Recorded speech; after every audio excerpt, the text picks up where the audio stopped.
ایک استغفر اللہ الذی لا الہ الا هو الحی القیوم واتوب الیہ، قرآن میں آتا ہے کہ جو شخص میدان جنگ سے فرار ہو نا، اس پر اللہ کا غضب نازل ہوتا ہے. صحیح، اس قدر اس نے بڑا جرم کیا.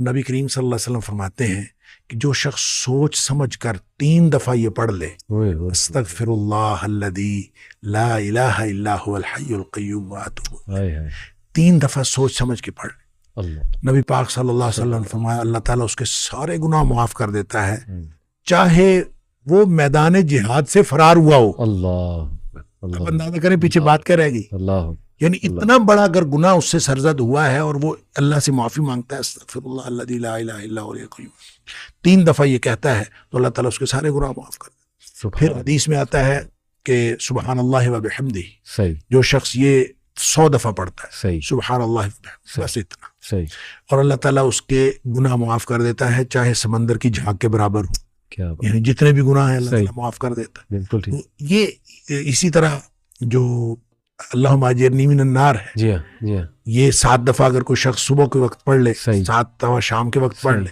صحیح، اگر اس دن میں اور اس رات میں اس کی موت آ جائے اللہ تعالیٰ جنت عطا فرما دے گا. پھر سید الاستغفار ہے، جی، یہ تو میں سمجھتا ہوں شارٹ کٹس ہیں. ہاں، تو سید الاستغفار 1 دفعہ پڑھ لے، اللہم انت ربی، لا الہ الا انت خلقتنی، صحیح، تو یہ 7 دفعہ، یہ 1 دفعہ پڑھ لے. صحیح، دن کے کسی ایک حصے میں پڑھ لے، اس دن فوت ہو گیا تو انشاءاللہ جنت میں چلا جائے گا. سبحان، رات کے کسی ایک حصے میں 1 دفعہ پڑھ لے، سبحان، اس رات فوت ہو گیا تو جنت میں چلا جائے گا. تو گویا صبح و شام کے یہ اذکار میں یہ تو شارٹ کٹس ہیں صحیح، کہ اگر انسان یہ پڑھ لے صحیح، تو انشاءاللہ وہ جنت میں جائے گا. باقی جو انسان کو یہ خیالات آتے ہیں نا، سائیکولوجیکلی انسان کو ریگریٹ ختم نہیں ہوتا، جی، یا گلٹ ختم نہیں ہوتا، جی، یا آپ کہہ لیجئے کہ اس کے وسوسے ختم نہیں ہوتے، ایسے ہی، تو اس کے لیے ایک علاج نبی کریم صلی اللہ علیہ وسلم نے بتایا، وہ ہے لا حول ولا قوت الا باللہ، بس اتنا. صحیح، اور اس کو اگر 100 دفعہ کوئی شخص پڑھ لے، اچھا، لا حول ولا قوت الا باللہ. صحیح، صحیح، لیکن پڑھنا کیسے ہے؟ پڑھنا اس طرح نہیں ہے کہ آپ بس پڑھتے جائیں. ہاں، یہ ہے کیا ہاں، لا حول ولا قوت الا صحیح، باللہ؟ اصل میں کیا ہے؟ صحیح، حول کا معنی بھی قوت ہے اور قوت کا معنی بھی قوت ہے. لا حول ولا قوت، یوں کہہ لیجئے نہ کوئی اجتماعی طاقت نہ کوئی انفرادی طاقت، الا باللہ، سوائے اللہ کے، اللہ، یا نہ گناہ چھوڑنے کی طاقت نہ نیکی کرنے کی طاقت، صحیح، الا باللہ. یعنی یا تو ایک کو پازیٹیو بنا لے، ایک کو نیگیٹو بنا لے، یا ایک کو اجتماعی یا ایک کو انفرادی. صحیح، اب اللہ کے سامنے اس کو اپنا مسئلہ سمجھ کے نا، اپنا جو بھی مسئلہ ہے وہ سوچے صحیح، اور سوچ کے اپنے اللہ کے سپرد کر دے. یا اللہ میری تو کوئی طاقت نہیں، نہ انفرادی نہ اجتماعی، واہ، الا باللہ. ہاں کیا تو عطا فرمائے طاقت تو ہو سکتی ہے.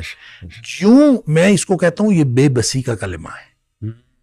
بے بس آدمی اپنے اللہ کے سامنے بے بسی کا اظہار کرے اس کلمے کے ذریعے. صحیح، صحیح، تو پھر یہ نبی پاک صلی اللہ علیہ وسلم نے فرمایا، جس شخص نے کہا تھا نا مجھے وسوسے آتے ہیں، جی، آپ نے فرمایا لا حول ولا قوت الا باللہ پڑھا کر، تیرے وسوسے بھی ختم ہو جائیں گے اور اس کے علاوہ اللہ تعالیٰ تیرے 100 مسئلے حل کر دے گا. واہ، واہ، آپ اندازہ کریں، سبحان، آپ اندازہ کریں ایک شخص کے 100 مسئلے ہوتے نہیں ہیں، صحیح، صحیح، 2 نہیں تو 4، 4 نہیں تو 6، صحیح، 6 نہیں تو 8، کیا اس بات، سے زیادہ مسئلے تو کسی کے ہوتے ہی نہیں. ایسے ہی، تو لا حول ولا قوت الا باللہ پڑھنے سے اس وسوسے بھی دور ہو جاتے ہیں.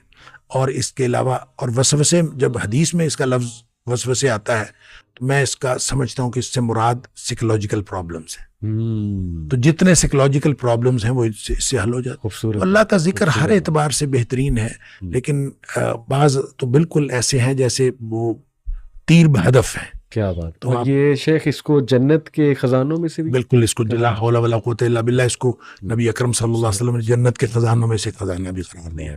کیا، اور جس کو جنت کا خزانہ مل جائے اس کو اور کیا چاہیے. آپ کو شاید میں نے یہ واقعہ پہلے سنایا ہو. جی، میرے والد صاحب رحمۃ اللہ علیہ بہت زیادہ ذکر کیا کرتے تھے جوانی میں. صحیح، اور ہماری دادی بھی بتایا کرتی تھی کہ یہ محی الدین بڑا ذکر کیا کرتا تھا. تو اس کے مختلف وہ جنگل میں چلے جاتے تھے، بعض کا اپنا ان کا تو طریقہ کار تھا. والد صاحب نے خود مجھے یہ واقعہ بتایا. وہ کہتے ہیں کہ مجھے ایک دفعہ یہ حدیث نظر سے گزری کہ جنت کے خزانوں میں سے خزانہ ہے لا حول ولا قوت الا باللہ. تو کہتے ہیں میں نے اس کے بعد باقی سارا ذکر جو ہے کم کر دیا. اچھا. تو سب سے زیادہ اسی کو پڑھا، لا حول ولا قوت الا کیا بات باللہ۔ کہتے میں نے یہ سوچا کہ جس کو جنت کا خزانہ مل جائے اس کو اور کیا چاہیے؟ تو کہتے میں نے صبح و شام کثرت کے ساتھ لا حول ولا قوت الا باللہ، لا حول، بس یہی۔ اصل میں یہ بات والد صاحب نے مجھے اس سوال کے جواب میں بتائی تھی کہ والد صاحب نے کبھی بھی دنیاوی طور پر کوئی کاروبار، کوئی جاب نہیں کی، اچھا، نہ کوئی کاروبار کیا صحیح نہ کوئی جاب کی۔ صحیح صحیح، 16 بہن بھائی ہم تھے جن کو پالا انہوں نے۔ ماشاء ماشاء ماشاء، تو میں نے ایک دفعہ ان سے پوچھا تھا کہ ابا جی آپ کو کبھی زندگی میں کاروبار کرنے کا خیال نہیں آیا؟ اللہ، ان کا آیا تھا، صحیح، ان کا کاروبار کا خیال آیا تھا جوانی میں۔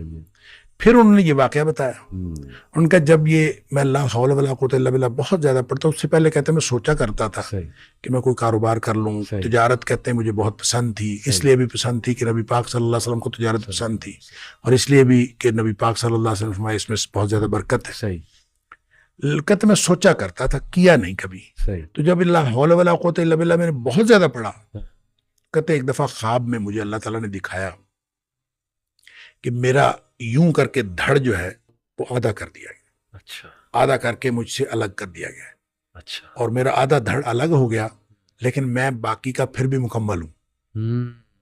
یعنی وہ آدھا دھڑ الگ کر دیا گیا ہے اور میں پھر بھی مکمل ہوں۔ صحیح، اور مجھے خواب میں ہی بتایا گیا، یہ سمجھایا گیا کہ تیری دنیا ہم نے تجھ سے الگ کر دی ہے۔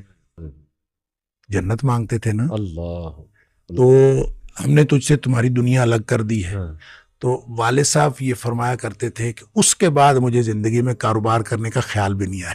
اللہ، اس سے پہلے خیال آتا تھا، کیا تو پہلے بھی نہیں تھا، سبحان اللہ، اس سے پہلے خیال آتا تھا، اس کے بعد کبھی کاروبار